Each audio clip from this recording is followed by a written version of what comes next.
बिस्मिल्लाहिर्रहमानिर्रहीम। अस्सलाम व्यूवर्स, आप देख रहे हैं हज़ारा कुकिंग पॉइंट और हम आपकी खिदमत में हाजिर हुए हैं हमेशा की तरह एक न्यू रेसिपी के साथ। तो जी हाँ, जो हम बनाएंगे कुछ आपके स्टाइल से और कुछ अपने स्टाइल से। तो आज हम बनाने जा रहे हैं आपके लिए चिकन कड़ी पकोड़ा। आपने चिकन छोले तो खाए होंगे लाहौरी, अगर वो रेसिपी अगर आपने नहीं ट्राई की तो वो भी मैंने अपने YouTube पे डाली हुई है वीडियो, उसका लिंक मैं डिस्क्रिप्शन में दे दूंगी। आपने लाहौरी चिकन छोले रेसिपी भी ज़रूर देखनी है। तो ये भी कुछ लाहौरी चिकन छोले की तरह ही होने वाली है। तो चलें जल्दी से चलते हैं अपनी रेसिपी की तरफ। तो यहाँ पे सबसे पहले मैंने अपने पतीले में 1.5 लीटर लस्सी ऐड की और हाई फ्लेम पे रख दिया, और साथ में 1 कप मैंने बेसन ऐड किया। और बेसन मैंने ज़्यादा ऐड किया क्योंकि बेसन ज़्यादा ऐड करने से ही हमारी चिकन कड़ी पकोड़ा बनेगी। अगर हम बेसन कम ऐड करेंगे तो वो नॉर्मल जैसे हम कोई भी कड़ी बनाते हैं तो वैसी बनेगी। तो यहाँ पे एक तो हमने बेसन ज़्यादा ऐड करना है, कोई नॉर्मल होती तो आधा कप या कुछ टेबल स्पून भी बेसन डाल सकता था, लेकिन इसमें मस्ट हमने 1 कप डालना है क्योंकि मैंने 1.5 लीटर लस्सी ली है तो इसलिए मैंने 1 कप डाला है।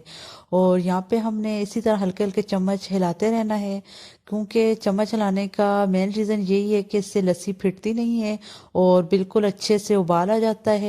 और जब तक उबाल नहीं आता तो इसी तरह हम चम्मच हिलाते रहेंगे। और लस्सी मस्ट 1 से 2 दिन पुरानी होनी चाहिए, और उससे भी लस्सी जो है फिटती नहीं है जब हम उसे हीट देते हैं।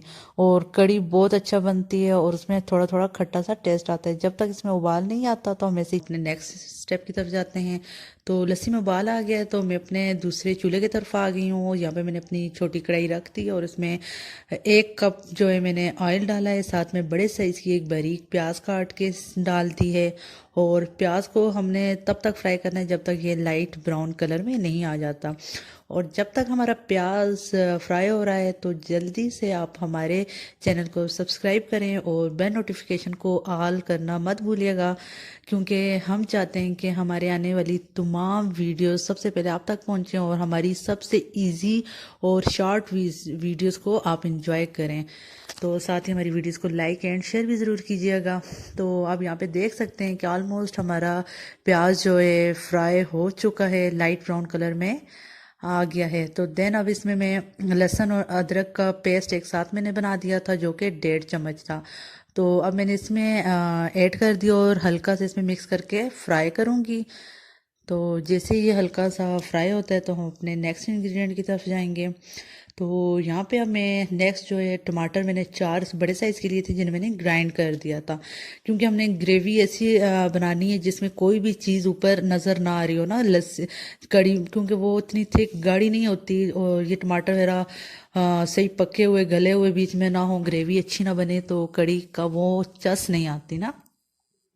तो यहाँ पे अब मैंने मीडियम आंच पे 5 से 7 मिनट तक टमाटरों को अच्छे से भुनाई करनी है।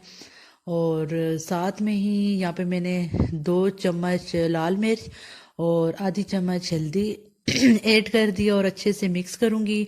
और वही मीडियम फ्लेम होगी और 6 से 7 मिनट में यहाँ पे हम हमारे जो टमाटर अच्छे से भुन जाएंगे।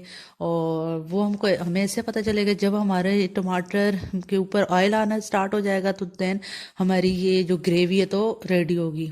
तो अब यहाँ पे देख सकते हैं कि माशाल्लाह से हमारी ग्रेवी रेडी है, बिल्कुल रेड कलर में, और ऑयल ऊपर आ चुका है। तो देन यहाँ पे आप देख सकते हैं कि जैसे ही हमारी लस्सी में उबाल आया था हमने वैसे ही छोड़ दिया था मीडियम आंच पे कि ये गाढ़ी हो जाए। तो अब हमने अपना मसाला इसमें रेडी कर दिया है। तो फिर हम बिल्कुल स्लो आंच पे से रख देंगे, ये गाढ़ी होती रही इसलिए मैंने थोड़ी सी लस्सी एक्स्ट्रा ली थी। तो अब देन हम नेक्स्ट स्टेप की तरफ जाते हैं, अपने पकोड़े रेडी करते हैं जब तक वो स्लो आंच पे पकती रहेगी कड़ी।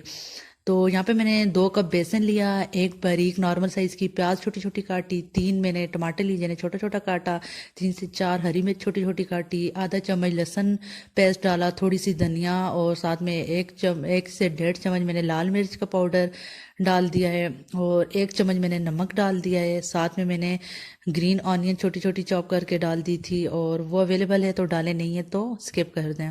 और आलू भी मैंने पतले पतले बारीक 2 से 3 काट दिए थे। और यहाँ पे हम प्याज टमाटर और आलू वाले पकौड़े रेडी करेंगे ना, और हल्का हल्का पानी डालेंगे और इसे थिक सा हमने अपना ये मसाला रेडी करना, बहुत थिन भी नहीं होना और बहुत थिक भी नहीं करना। तो ये चीज़ आपने ध्यान में रखनी है।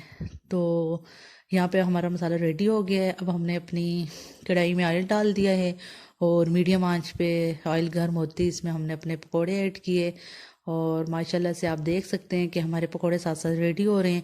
जैसे ही हमारे सारे पकोड़े रेडी हो जाएंगे देन हम अपना नेक्स्ट स्टेप की तरफ जाएंगे कि हमने किस तरह से पकोड़ों को अपनी कढ़ी में ऐड करना है।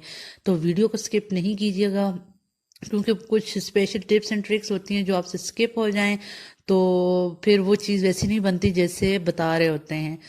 तो यहाँ पे साथ साथ हमारे पकोड़े फ्राई होते जा रहे हैं। जैसे ही हमने बहुत डार्क कलर नहीं देना, बराबर नॉर्मल मीडियम आंच पे अच्छे से इनको फ्राई करना है। तो आप देख सकते हैं जैसे ही हमारे इस कलर में पकोड़े आ जाएंगे तो इनको हम निकालते जाएंगे। देन नेक्स्ट जितने पकोड़ों का जो मसाले इसी तरह बनाते जाएंगे। तो यहाँ पे ये रेडी हो रहे हैं।